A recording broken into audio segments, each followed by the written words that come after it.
Adam Curtis has unveiled a new documentary project for us all to sink our excited teeth into, insatiable for the vivid, revelatory rush which pertains much of his ambitious output. And what Curtis has chosen to focus upon here, in the five-part miniseries Shifty, is the gestation of the modern British state, the modern UK administration, culture, and popular pathos, as it had occurred during the 1980s and into the 1990s, and how it engineered the reality or realities which the British people are subject to in the present day. It does not just simply, or just audaciously rather, aspire to be a sequel to Can't Get You Out of My Head, What Has Changed Since 2021 or so, but is almost a psychological prequel, establishing even more cogently how the way of thinking of politicians, business magnates, and the wider population had transformed in the last 2 decades of the 20th century to then enable what we all recognise as our modernities, and how that had distinguished itself from the ideal of British values or prosperity in its past. In a sense, Shifty has more in common with Curtis's more recent effort, released after Can't Get You Out of My Head, the 2022 piece Russia 1985 to 1999 Trauma Zone, which compiles archive footage and Curtis's own journalistic text to give the wider world, or English-speaking world, an opportunity to understand what the nation, in this case Russia, had gone through to lead them to a consolidation under Vladimir Putin, a re-energized distrust of the Western powers, and why they might not believe in more idealistic values or lean toward nihilism as the Western world might, squinting, perceive it. It also shares a certain kinship with the 2009 feature It Felt Like a Kiss, wherein Curtis, rather than narrate over the proceedings and relevant news footage or documentary recordings, merges the images of periods past with the grim hindsight of the late 2000s, displayed as Curtis's on-screen text statements, in order to both reanimate the old, long-dissipated psychological spaces which the people of these eras were in, but also to animate the foreshadowing which they hadn't, or were unable to, assess during these periods. Of course, much of the details of this project were presented in a way,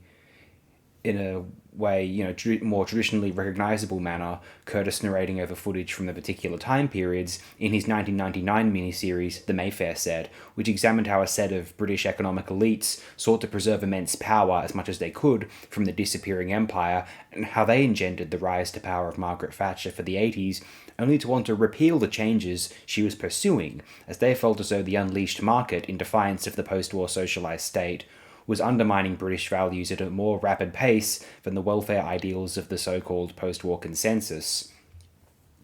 Shifty sharply, lucidly dispels how Thatcher's desire to conserve British culture and gallant, noble traditions was undermined by her unleashing of the ruthless, wholly amoral free market buccaneers who were willing to sell off British industry for the sake of short-term profit earning for a select sum of individuals, to finance tabloid newspapers who recklessly declared scandal and fallibility in its own royal family, the value of the dollar and the capitalist cutthroat apparently more ideologically British than even that venerated century-spanning wing of the English institutions, and how said all-powerful corporate bodies were embracing or even developing technology which aggressively encroached on the concept of individual liberties, freedom, and privacy, despite their unregulated profiteering being decreed in the name of said deflating, once British, or so some believe, values.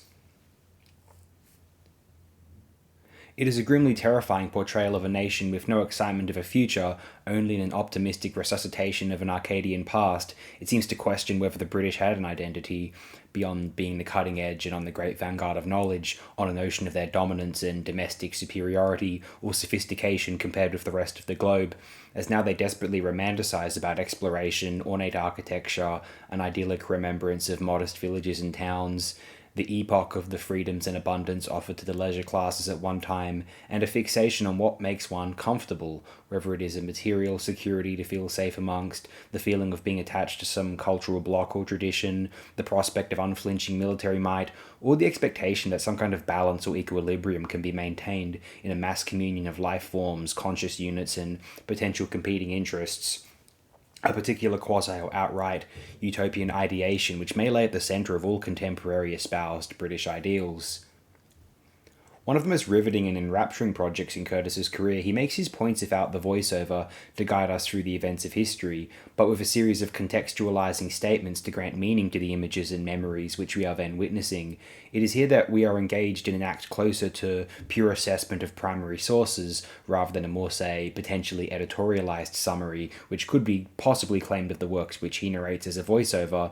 Whilst I won't claim that this particular process within Shifty, or Trauma Zone, or It Felt Like a Kiss, is somehow less editorialized, the images and records sooner speak for themselves, the text almost saying, validating what we are thinking, especially given the immediate and recognizable psychological connotations of the depicted subjects during the runtime of Shifty. From the appearances of Margaret Thatcher, Trevor Horn, Stephen Hawking, Muhammad Al-Fayed, Rupert Murdoch, Princess Diana, and Tony Blair, most viewers, certainly those willing to sit down with Adam Curtis, are well aware of the implications the consensually agreed upon cause and effect which these figures' influence had shaped in some way, and are more sooner seeing history as we all seem to see it, playing out as a process via the archive footage, rather than, for example, how Adam Curtis sees it. The wider existential implications of such signals are more elaborated upon, insisted upon by Curtis, and he permits us to assess the narrative, the historical record or cause and effect more viscerally than ever, rather than attempts to assign his own narrative to it, as he feels as though, whilst his take on the narrative was a bit less mainstream or common knowledge by the time of, say, the Mayfair set's release in 1999, footage from that work's interviews appeared during the runtime of Shifty, they are things which we all appear to, perhaps miserably, agree upon and accept now, without any stubborn convictions of optimistic patriotism, any political delusions, or other surrounding factors to have us assume that things are just going to be all right from now on henceforth. One of the most valuable film works of the year, Shifty is a harrowing assessment of Britain's cultural and material perseverance, though perhaps a piece which will empower a reorientation of the state's priorities, the values of the people, the purposes of the recorded past, and the presence of Britain as a contributor to the global culture going forth into the distant future.